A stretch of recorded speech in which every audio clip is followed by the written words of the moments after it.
কথায় আছে anything excess is very bad. অতিরিক্ত কোনো কিছুই ভালো না। ডক্টর মোহাম্মদ ইউনূসের উপর এবার বা তার সরকারের উপর যেই সকল অভিযোগগুলো হাসনাত আব্দুল্লাহ আনছে, সেনা প্রধান সম্পর্কে, সেনা বাহিনী সম্পর্কে, মানে বাংলাদেশের যতগুলো অর্গান আছে, তো সব জায়গা সম্পর্কে যেই অভিযোগগুলো আনছে, এগুলো এনে মানে কি আসলে তিনি প্রমাণ করতে পারবেন বা কি হাসিল করবেন, সেটাই হচ্ছে কথা। মানে পরিস্থিতি এমন হয়েছে, গতকালকে রাত্রে থেকে আপনারা জানেন যে যত রাত গভীর হয়েছে, নাহিদ ইসলাম সহ এনসিপির কেন্দ্রীয় নেতারা যমুনার সামনে অবস্থান ঘোষণা করছেন।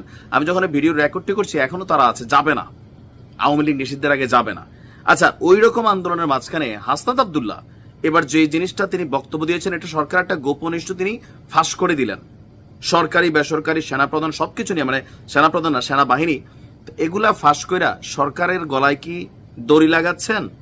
মানে ডক্টর ইউনূসের উপরে এমনি বাকি রাজনৈতিক দলগুলো বিরক্ত ছিল, সেটাকে কি আরো বাড়াই দিচ্ছেন নাকি আসলে ভালো করতেছেন? আমি নিজেও জানি না যে আসলে কি ঘটতে চাচ্ছে বা কি ঘটবে।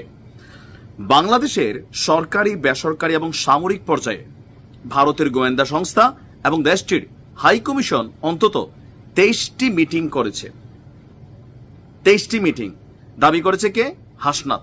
সে তার নিজের ভেরিফাইড ফেসবুক অ্যাকাউন্টে এক পোস্টে তার এই বক্তব্য, তার বক্তব্য শুধু এই মাসেই ভারতের গোয়েন্দা সংস্থা এবং হাই কমিশন বাংলাদেশের সরকারি, বেসরকারি ও সামরিক পর্যায়ে 23টি মিটিং করেছে। লিখে রাখেন, আওয়ামী লীগকে পুনর্গঠনের সুযোগ করে দিতেই উদ্দেশ্যমূলকভাবে বিচারের নামে কালক্ষেপণ করা হচ্ছে।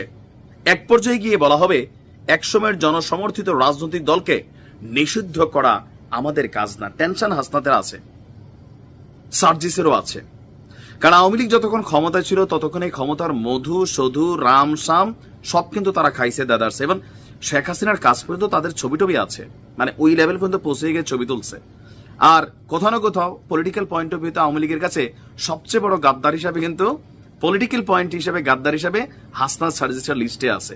এদের টেনশনটা অন্যদের থেকে একটু বেশি থাকবেই, খুবই স্বাভাবিক।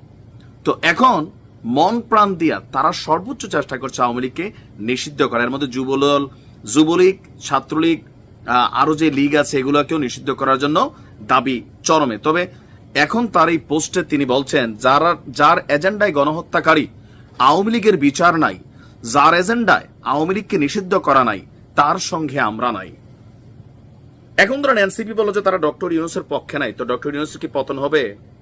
জীবনও হবে না। বিএনপি ডক্টর ইউনূসের পক্ষে অবস্থান নেবে, এমনিও আছে। বাট হাসনাতরা যদি কোনো আলটিমেটাম দেয়, সেটাতে তাদের আলটিমেটামে সরকার পতন